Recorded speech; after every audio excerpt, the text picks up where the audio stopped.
Doctor País, un gusto. ¿Cómo está Alejandro? Muchas gracias por recibirnos. Muy bien, muchas gracias a ustedes por venir a asistir a la jornada junto con nosotros. Acaba de terminar su participación en esta jornada sobre celiaquía que se está realizando aquí en la biblioteca.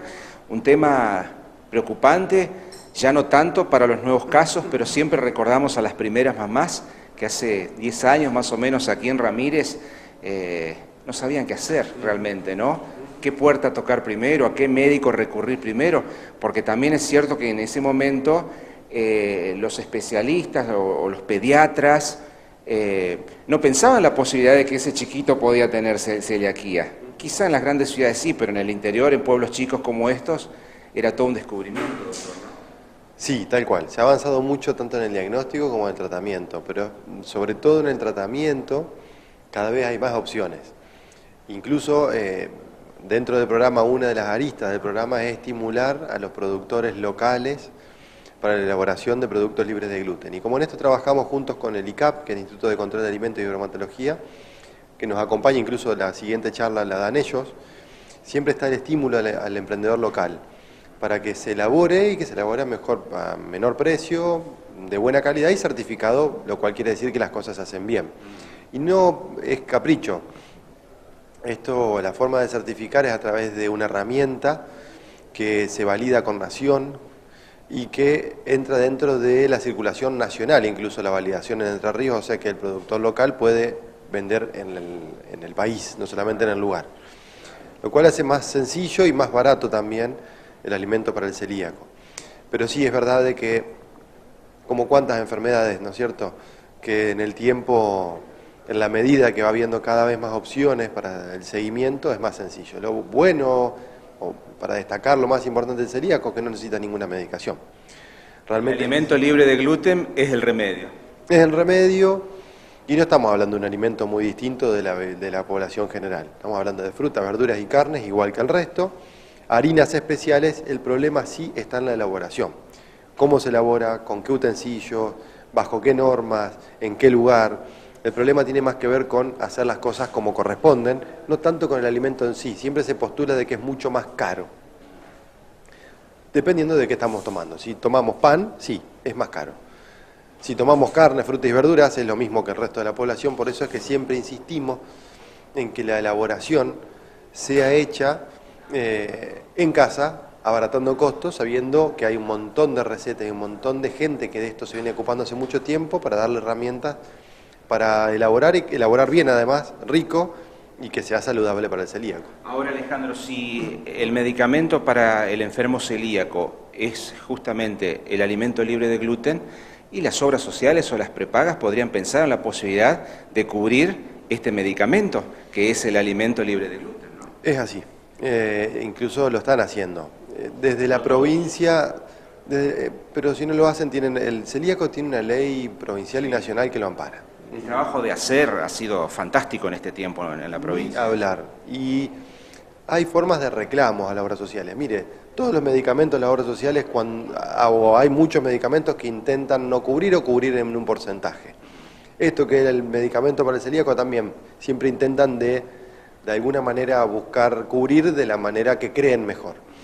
En esto están todas las formas de reclamo. Dentro de la página del Ministerio de Salud de la provincia están los formularios de reclamos con los que se presenta a la Superintendencia de Seguro y se hace el reclamo pertinente en el caso de que la obra social no lo esté cubriendo. Con respecto al sector público, Desarrollo Social de la provincia es el que se encarga de una ayuda que se le da al celíaco por la diferencia del costo de las harinas. Eso se hace a través de una tarjeta y lo maneja Desarrollo Social. Las obras sociales hacen lo mismo o muy parecido, cubren una diferencia de costos entre alimentos que si uno basa su alimentación en harinas no te va a alcanzar nunca. Si basás la alimentación en, como están postulando cada vez más los nutricionistas, variado y saludable, sí, porque es muy poco de la ingesta de harina que se postula, que en realidad todo nos hace bastante mal, por más que no seamos celíacos. Alejandro, vamos a lo específico, al tema que analizaste hoy aquí con el público, ¿no? La detección y el control de la enfermedad celíaca. ¿Cómo se detecta? ¿Cómo una mamá advierte que su hijo puede llegar a tener celiaquía? Son muchos los síntomas, los más frecuentes son los que se conocen de siempre: distensión abdominal, diarrea, dolor abdominal y detención en el crecimiento, pero hay muchos síntomas, anemia recurrente, constipación, dermatitis herpetiforme, alteraciones de mante dental, pérdida de embarazo, alteración ciclomenstrual. Por eso es que en esto no es el pediatra, no es el clínico, no es el ginecólogo, son todos. Al odontólogo, porque realmente la necesidad de que estén todos presentes en la sospecha y que a nadie se le escape en pensar en alguna sintomatología que pueda ser compatible. Después de eso pedimos laboratorios, que son muy buenos porque erran muy poco. En medicina buscamos siempre buscar el menor error posible.